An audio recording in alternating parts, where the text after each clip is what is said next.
बघा हे पर्सलेंट आहे. किती छान कटिंग आत्ताच आपण लावलेली होती.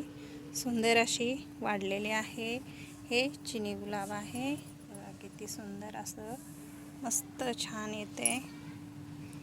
पण याची कटिंग लावून घेतलेली आहे. मिलीबग बघा किती लागलेली आहे. भरपूर अशी मिलीबग लागलेली आहे. जास्वंदाच्या झाडाला त्याला भरपूर अशा कळ्या लागलेल्या आहेत. त्याला मिलीबग लागलेले आहे. आपल्याला स्प्रे करायचा आहे त्याच्यावरती. तर ब्रह्मकमळच्या कळ्या बघा किती सुंदर अशा मोठ्या झालेल्या आहेत. किती सुंदर अशा आहेत ब्रह्मकमळच्या कळ्या. तो पण आहे सुंदर असं ब्रह्मकमळचं झाड आहे आपलं.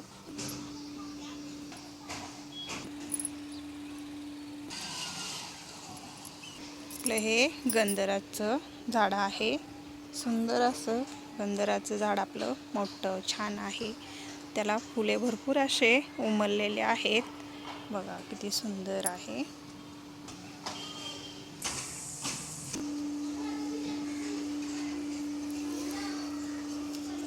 कळ्या किती लागून अशी फुलं सुकलेले आहेत. बघा हे असे फुलं काढून घ्यायचे.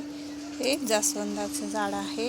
फुलं अशी छान याला सुंदर लागत राहतात आणि सुकलेली फुलं आपण काढून टाकायची आणि याला मिलीबग लागायला लागलेले आहे. ह्याच्यावरती स्प्रे करायचा आहे आपल्याला. तर आपलं गुलाबाचं झाड आहे छोटूसं. बघा छोटूसंच आहे गुलाबाचं झाड. त्याला आपल्याला खत घालायचं आहे.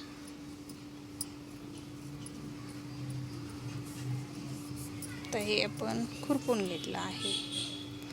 त्याला आपल्याला द्यायचं आहे.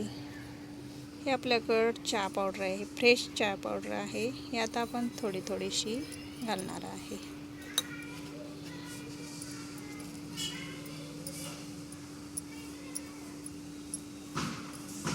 म्हणजे काय होईल, हे झाड छोटंसं आहे आणि मोठं व्हायला मदत होईल. त्याच्यामुळं आपण ही चहा पावडरचा फ्रेश खत घालून घेतलेला आहे. छोटूसं आहे, त्याला मोठं होण्यास मदत होईल खत दिल्यामुळे. आता मोठं होत राहील आपलं हे गुलाबाचं झाड.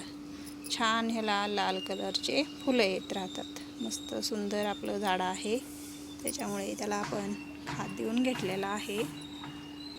तर आपली आबोलीची झाडं आहेत. बघा किती सुंदर अशी फुटलेत आणि त्याला फुलं पण आहेत मस्त. आपलं जास्वंदाचं झाड आहे. ह्याला छान अशा कळ्या आलेल्या आहेत. कळ्या पण ह्या मोठ्या व्हायला लागल्यात. बघा सुंदर अशा कळ्या आहेत. सुंदर असं जास्वंदाचं झाड आहे आपलं.